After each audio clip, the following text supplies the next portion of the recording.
भारत में corona virus संक्रमण के पिछले 24 घंटे में 18,795 नए मामले सामने आए हैं और संक्रमण के मामले लगातार घट रहे हैं। 6 महीने में ऐसा पहली बार है जब संक्रमण के मामले 20,000 से कम दर्ज किए गए हैं। दूसरी तरफ वैक्सीनेशन अभियान में तेजी है, लेकिन देश के 50% राज्यों का वैक्सीनेशन अभियान में मिला जुला प्रदर्शन है। ICMR के ट्विटर हैंडल पर एक ट्वीट में बताया गया है कि भारत में अब तक 87 करोड़ वैक्सीन की डोज लगाई गई है।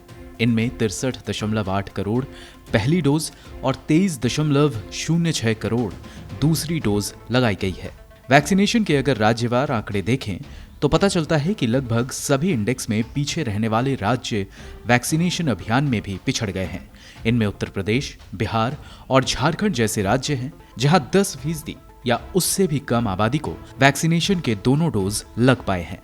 उत्तर प्रदेश में वैक्सीन के लिए योग्य 9% आबादी को ही दोनों डोज लगे हैं, जबकि राज्य में 36% आबादी को कम से कम एक डोज दी गई है। बिहार भी उत्तर प्रदेश के साथ खड़ा है, जहां 9% योग्य आबादी को वैक्सीन की दोनों डोज लगाई गई है और राज्य में 35% योग्य आबादी को वैक्सीन की एक कम से कम डोज दी गई है। हालांकि झारखंड में 10% योग्य आबादी पूर्ण रूप से वैक्सीनेटेड है, जबकि 35% को कम से कम एक डोज लगाई गई है।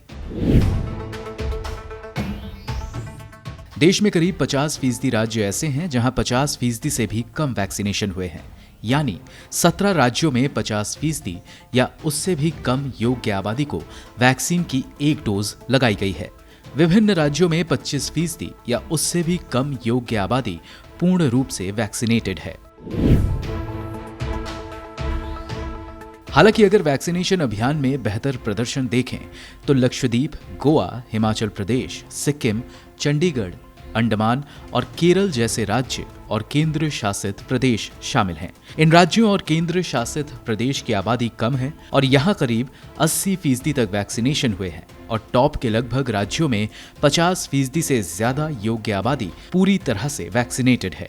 कोविन डेटा से पता चलता है कि 5वीं बार भारत 27 सितंबर को एक दिन में 1 करोड़ से ज्यादा वैक्सीन की डोज लगाई गई है।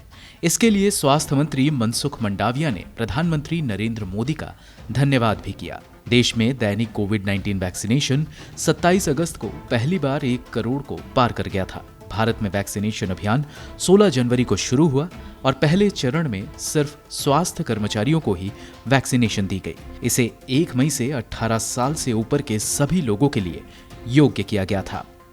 ब्यूरो रिपोर्ट, गो न्यूज।